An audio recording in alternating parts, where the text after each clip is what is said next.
Halo, Assalamualaikum warahmatullahi wabarakatuh. Apa kabar teman-teman semuanya? Saya harap semuanya dalam keadaan sehat walafiat dan tetap semangat mengikuti perkuliahan kita hari ini. Pada video kali ini saya akan membahas tentang akad pertukaran atau ijaroh. Kita belajar bareng yuk.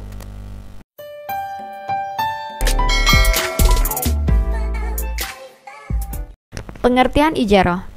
Al-ijaroh merupakan bentuk masdar dari ajaro yujiru, dari kata al-ajru yang berarti al-iwat atau ganti. Dari sebab itu, as-sawab atau pahala dinamai ajru atau upah. Sementara menurut Al-Jaziri, maknanya adalah imbalan atas suatu pekerjaan. Secara terminologi, pengertian ijaroh adalah sebagaimana dimukakan oleh para ulama di bawah ini. Menurut ulama Syafi'iyah, artinya akad atas suatu manfaat yang diketahui kebolehannya dengan serah terima dan ganti yang diketahui manfaat kebolehannya. Menurut ulama Hanafiyah, artinya akad terhadap suatu manfaat dengan adanya ganti. Menurut ulama Malikiyah, artinya ijaroh adalah menjadikan milik suatu kemanfaatan yang mubah dalam waktu tertentu. Menurut Said Sabit, artinya ijaroh secara syara ialah akad terhadap suatu manfaat dengan adanya ganti. Dari beberapa ulama dan mazhab di atas, tidak ditemukan perbedaan yang mendasar tentang definisi ijaroh, tetapi dapat dipahami ada yang mempertegas dan memperjelas tentang pengambilan manfaat terhadap benda atau jasa sesuai dengan jangka waktu yang ditentukan dan adanya imbalan tanpa adanya pemindahan kepemilikan. Dalam bahasa lain, ijaroh adalah sewa menyewa yang jelas manfaat dan tujuannya, dapat diserah terimakan, boleh dengan ganti atau upah yang telah diketahui, seperti rumah untuk ditempati, mobil untuk dinaiki.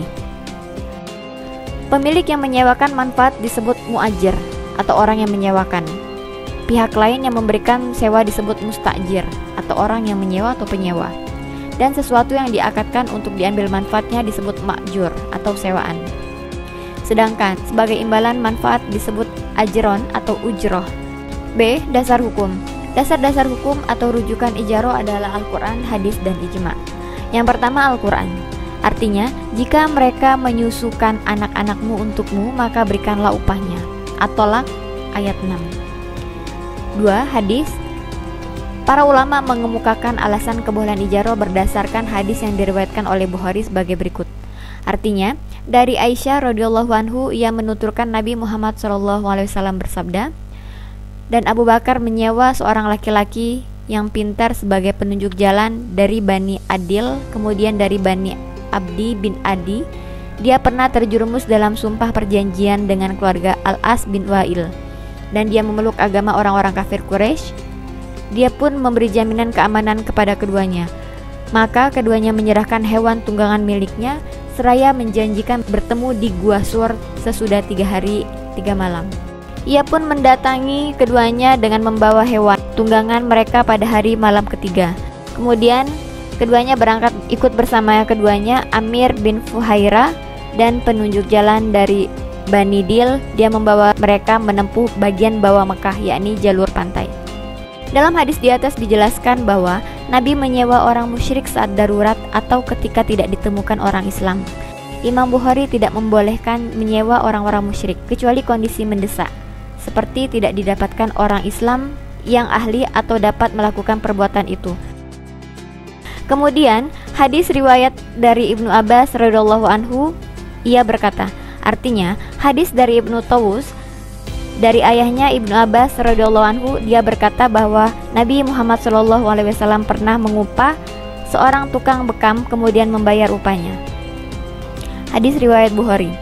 Dari hadis di atas dapat dipahami bahwa Nabi menyuruh untuk membayar upah terhadap orang yang telah diperkerjakan. Dari hal ini juga dapat dipahami bahwa Nabi Muhammad SAW membolehkan untuk melakukan transaksi upah mengupah.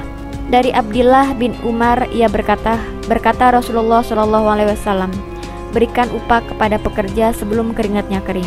Hadis riwayat Ibnu Majah. Hadis di atas menjelaskan tentang ketentuan pembayaran upah terhadap orang yang diperkerjakan, yaitu Nabi sangat menganjurkan agar dalam pembayaran upah itu hendaknya sebelum keringatnya kering atau setelah pekerjaan itu selesai dilakukan. Yang ketiga, ijma'.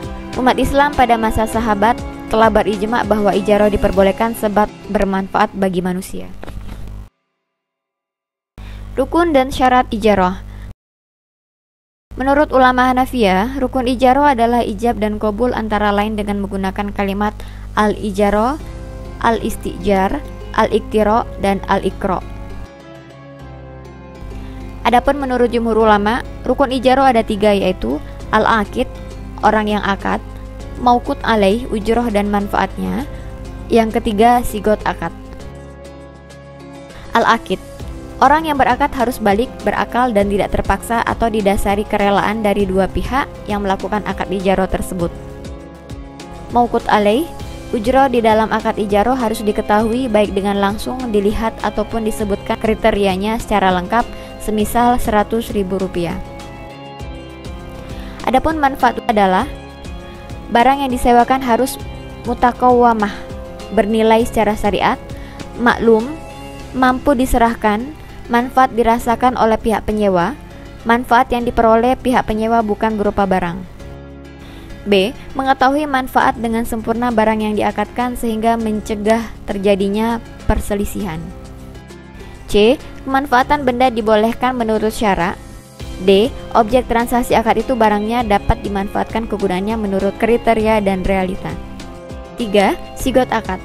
Sigot, kalimat yang digunakan transaksi seperti perkataan pihak yang menyewa, saya menyewakan mobil ini padamu selama sebulan dengan biaya atau upah Rp1.000.000.